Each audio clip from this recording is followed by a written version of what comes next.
जब हम अक्सर कॉन्वर्सेशंस में बोलते हैं कि हिंदुइज्म ओल्डेस्ट रिलीजन है, तो अपनी जेनेटिक स्टडी में आपको हिंदुइज्म से रिलेटेड क्या-क्या फाइंडिंग्स हुई?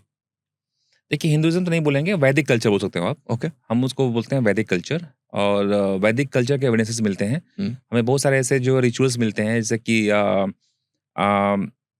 कुछ साइट्स हैं हरियाणा में, जहाँ पे हमें रिचुअल्स बॉल्स मिले, रिचुअल बॉल्स। बॉल्स। ओके। और उसमें जो है मल्टी ग्रेन्स यूज़ हुए थे, ठीक हाँ, है? मल्टी ग्रेन्स, हाँ, हाँ। जैसे कि आपका तिल हुआ, हुँ, राइस हुआ, हुँ, ठीक है? वो उसे एक रिचुअल बॉल बनाया गया था। हुँ। उसकी जो डेट है 2500 BC, 2500 BC. 4500 years before present ritual balls मिल रहे हैं। हमें हवन कुंड में के एविडेंसेस मिलते हैं। बट हवन कुंड पे मैं नहीं बोलूँगा स्ट्रॉन्ग एविडेंस नहीं है, हवन कुंड के एविडेंसेस हैं। बट जब तक ये पब्लिकेशंस नहीं होता है ना हुँ, किसी फाइंडिंग को, हुँ। तो आप उसको क्लेम नहीं कर सकते हैं। ओके। क्लेम करने के लिए पब्लिकेशंस, पीयर रिव्यूड पब्लिकेशंस होना बहुत ज़रूरी है। हुँ, बट जो रिचुअल बॉल है, उसकी पब्लिकेशंस हुए हैं। हुँ, उसकी जो डेट भी हमारे लैब में हुई थी। तो अगर रिचुअल बॉल मिल रहे हैं बरियल्स के पास में, इट मीन्स कि वहाँ पे कुछ रिचुअल्स हुए होंगे, वैदिक रिचुअल, वैदिक काइंड ऑफ रिचुअल्स। हुँ, तो वो साइंटिफिक एविडेंस जा रहा है as early as 4500 years before present, ठीक है? हुँ, और जैसा कि आपको देखते ऋग्वेद में हुँ, आपको देखने को मिलता होगा जो है सैक्रिफाइस ऑफ हॉर्सेस, हुँ, अश्वमेध यज्ञ, हुँ, उसके वर्णन मिलते हैं। हुँ। और ऋग्वेद को मैं प्लेस करता हूँ at least 2500 BC, 4500 years before present, okay. ठीक है? वो ये हमारा जो बहुत सारे मल्टी प्रॉक्सी स्टडीज़ को हुँ, हमने जब कंबाइंड किया, हुँ, तो हम इसको बोल सकते हैं कि एटलीस्ट 4500 ईयर्स बिफोर प्रेजेंट में फाउंडेशन स्टार्ट हुआ होगा ओके। ऋग्वेद का। हुँ, हुँ, ठीक है? वो हमारा ऐज है। उसको अब हमने पब्लिश नहीं किया हूँ, बट मेरा मानना ये है, बहुत सारे उसके जो है हाइपोथेसिस भी हैं। तो अगर आप वैदिक कल्चर को मानते हैं हिंदुइज़्म, तो मेरे हिसाब से उसकी ऐज जानी चाहिए 4500 ईयर्स ओल्ड। उससे पहले हमें कुछ रिलीजन का मिलता है? वहाँ पे लोग रिलिजन का कोई एविडेंसेस नहीं मिलता है, पूरी दुनिया में नहीं मिलता है, कहीं नहीं मिलता। नहीं मिलता है। तो इसका या मतलब ये हुआ लोग बस सर्वाइवल के लिए एग्ज़िस्ट कर रहे थे, कह सकते हैं ऐसा? नहीं, कुछ देखिए, ये एक तो ये प्रोसेस होती है, रिलीजियस जो प्रोसेस होता है ना या कल्चर, हुँ, वो इवॉल्व होती है। ओके। जैसे कि आप एविडेंसेस देखिए गरुड़ का, हुँ, गरुड़ का जो है स्कल्पचर्स, स्काई बरियल्स, हुँ, वहाँ पे गरुड़ को as a power of symbol हुँ, मानना। हुँ, तो ये इसके एविडेंसेस तो मिलते हैं 6-7,000 ईयर्स बिफोर प्रेज़ेंट। हुँ, तो रिलिजन या जो कल्चर है ना, लोकल जो कल्चर है, वो हुँ, इवॉल्व होना स्टार्ट हो गई थी 6000 साल पहले से, हुँ, ठीक है? अगर अगर जो जो मेरे पास जो एविडेंसेस हैं, मैं अगर उसको मानूँ, ऑफ द रिकॉर्ड में बोल रहा हूँ, तो आप बोल सकते हो कि रिलिजन का जो डेवलपमेंट है, जो फाउंडेशन है, उसका डेट 6-7,000 ईयर्स पहले जा सकता है। सिनौली में जो वुडन चैरिट मिला था, क्या उसको हम महाभारत से लिंक कर सकते हैं? देखिए, महाभारत अगर आप एक कल्चर एक सनौली को हम प्लेस करते हैं ओसीपी कल्चर में। Okay. Orchid colour pottery hmm, kind of pot है। हुँ, और जो पूरा रीजन है वो ओसीपी कल्चर कहलाता है, ठीक है? गंगा प्लेन, अपर गंगा प्लेन का एक कल्चर है, इंडिजिनस कल्चर हुँ, है। इंडस वैली से अलग है। ओके। तो इंडस वैली की जो पॉटरी अलग है और इसकी पॉटरी अलग है। तो अभी तक ये मानते थे कि जो ओसीपी का जो डेट है वो 1800 बीसी से हुँ, होता है स्टार्ट। हुँ, तो ऐसा बोलते थे कि इंडस वैली के लोग आए और इन्होंने एक डिफरेंट कल्चर स्टार्ट किया। हुँ, बट अभी जो डेट जा रहा है ओसीपी का, वो अब पुराना जा रहा है। हुँ, तो ये शो करता है कि इंडस वैली और ओसीपी कल्चर दोनों साथ में इवॉल्व हो रहे थे, हुँ, साथ में थे। ओसीपी की में क्या है सबसे इंटरेस्टिंग पार्ट कि उस वहाँ पे आपको लाखों-लाखों टन मिलेंगे आपको वारफेयर के आइटम्स। Antenna swords, हार्पून्स। हार्पून्स का पता है कितना वेट है? 7 KG, 8 KG. Deadly deadly weapons बना रहे थे, डेडली वेपन्स। और उस वेपन्स का कोई यूज़ कैसे कोई कर सकता है? 7 किलो के हार्पून्स, 6 किलो के हार्पून्स एंड मतलब deadliest weapon ever I have seen. हुँ, तो जो वो जो रीजन है upper Ganga plain up to जो बोलते हैं कुरुक्षेत्र, हुँ, ठीक है? वहाँ पे हमें वेपन्स तो बहुत मिल रहे हैं, हुँ, ठीक है? वेपन्स मिल रहे हैं but at the same time हमें वो नहीं मिलते हैं ह्यूमन स्केलेटल रिमेन्स या बरियल्स। ओके। तो अगर आप प्लेस करना चाहते हैं महाभारत को, तो मैं तो नहीं क्लेम करता हूँ, बट एविडेंसेस शो करते हैं कि महाभारत का जो टाइम रहा होगा 16, 17, 1800 बीसी के आसपास का टाइम हो सकता है। क्योंकि आप अगर इतना वेपन्स बना रहे हो, तो उस वेपन बनाने का कुछ तो रीज़न होना चाहिए, ठीक है? आपस में ऐसा सोच सकते हैं कि मेबी एक वॉरफेयर हुआ हो उस वक़्त जो लोग हों, अगर इस तरह से कि बीच में लोगों के बीच में किसी वजह से लड़ाई या कोई वॉर हो गई हो? लड़ाई का कोई सिग्नेचर नहीं है। मतलब ये बहुत ही इंटरेस्टिंग क्वेश्चन है और ये एक बहुत बड़ा जो है सरप्राइज जो फाइंडिंग ये है कि इंडस वैली की साइट्स पे ना हमें वो नहीं मिलते हैं, वॉरफेयर आइटम्स नहीं मिलते हैं। ओह! और उसके चारों तरफ के जो लोग हैं ओसीपी कल्चर हैं, सेम टाइम वो डेडली वेपन बना रहे हैं, बट इंडस वैली का जो लोग हैं उनके पास कोई वेपन नहीं है। तो कुछ तरह की एक ट्रीटी रही होगी।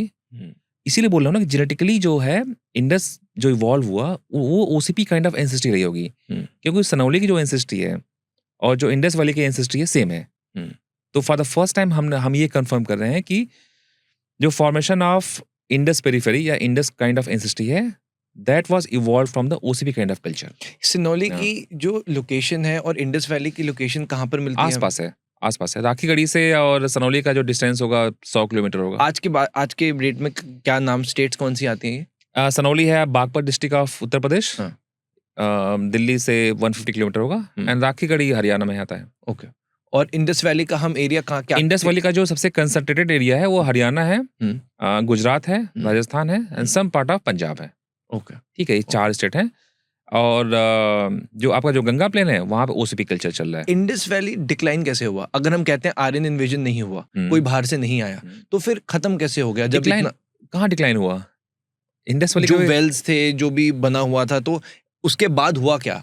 इंडस वैली कभी डिक्लाइन नहीं हुआ। ओके। ठीक है। हार्श क्लाइमेटिक कंडीशंस के आते हैं, एविडेंसेस हैं, हुँ, बहुत सारे पब्लिकेशंस हैं जो शो करते हैं climatic condition was not good उस टाइम पर। उस टाइम पे। ओके। उसको बोलते हैं 4.2 किलो ईयर्स इवेंट, मतलब 4200 ईयर्स पहले हुँ, एक क्लाइमेटिक शिफ्ट हुआ, ओके। रेन इंटेंसिटी कम हो गई, बट इतना भी कम नहीं हुआ कि वहां से लोग मतलब सर्वाइव नहीं कर पाए। ठीक ओके। है। मोस्टली जो ट्रेड था ना, ट्रेड नेटवर्क हुँ, वो खत्म हो गया। ठीक है, जो भी रीजन रहा हो, क्योंकि अगर आपका ज्यादा उपज नहीं हो रही है, सपोज दैट कपास, ठीक है, मोस्टली जो कॉटन होता है हुँ, एक्सपोर्ट, वो उसकी जो उपज कम हो गई, हुँ, या कुछ और रीजन होगा, जियो पॉलिटिकल रीजन रहा हो जिसकी वजह से हमारा ट्रेड उतना एडवांस नहीं रहा। ठीक है, वो एक रीजन हो सकता है, वो एक रीजन है। दूसरा है कि हम जो है फिर से हम आगे अडॉप्ट कर लिए विलेज कल्चर, क्योंकि वो ज्यादा प्रैक्टिकली सुटेबल था। सस्टेनेबल भी। हाँ, सस्टेनेबल था। हुँ, बट कुछ लोग वहां भी रहे। जब जब इंडस वैली जब कोलैप्स नहीं हुआ, उसी माउंट पे, उसी उसी प्लेसेस पे लोग घर बना के रहना स्टार्ट किए। राखी गढ़ी जो साइट है, वहाँ पे हमें जो है मैच्योर हड़प्पन के बाद भी बहुत सारे मिलते हैं culture. Up to medieval time 700-800 AD तक वहाँ पे सेटलमेंट है। आप जितने भी साइट पे जाओगे ना, आपको जो है वो उसके एविडेंसेस मिलेंगे। ओके। तो इंडस वैली कभी कोलैप्स नहीं हुआ। लोग करना स्टार्ट किए, और जो लोकल जो ट्राइब्स थे ना, जैसे ओसीपी वाले जो ट्राइब ही थे, या जो आप नीचे में आप जाओगे ना, नीचे गंगा प्लेन में, या ईस्टर्न यूपी में या हुँ, बिहार में, वहाँ पे भी काफ़ी ट्राइबल कल्चर था। तो जब ये माइग्रेशन हुआ, तो ये लोग जाकर के ट्राइबल कल्चर में एसिमिलेट हो गए। हुँ, कुछ उनके कल्चर को अडॉप्ट किया, कुछ हुँ, अपने कल्चर को वहाँ दिया। हुँ, ठीक है? तो वहाँ पे एक सोसाइटल फॉर्मेशन हुआ। सोसाइटल फॉर्मेशन के बाद ना डिफरेंट ग्रुप्स जो है ना, डिफरेंट रीजन्स के डिफरेंट ग्रुप्स वो डिफरेंट डायरेक्शन में इवॉल्व हुए। हुँ, ठीक है? फिर लोकल डिफरेंट कल्चर्स इवॉल्व हुए हैं डिफरेंट रीजन्स में। हुँ, जैसे अपर गंगा प्लेन में आप बात करेंगे, मेरठ वाला रीजन, मेरठ बागपत डिस्ट्रिक्ट में, and Moradabad, up to Moradabad.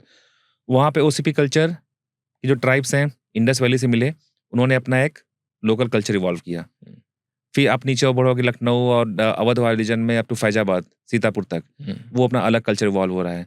उसके नीचे आप जाएँगे, genetically they are same, hmm, hmm, hmm, but जो इवोल्यूशन हो रहा है, उसके जो डायरेक्शंस हैं, वो अलग डायरेक्शंस हैं, इंडिपेंडेंट इवॉल्व हो रहा है वो। राइट। ठीक है? बट आपको इंडस काइंड ऑफ जो पॉट वो है टॉयज़ हैं, वो आपको ईस्टर्न यूपी में भी मिल रहा है, अप टू 100 ईयर्स पहले तक।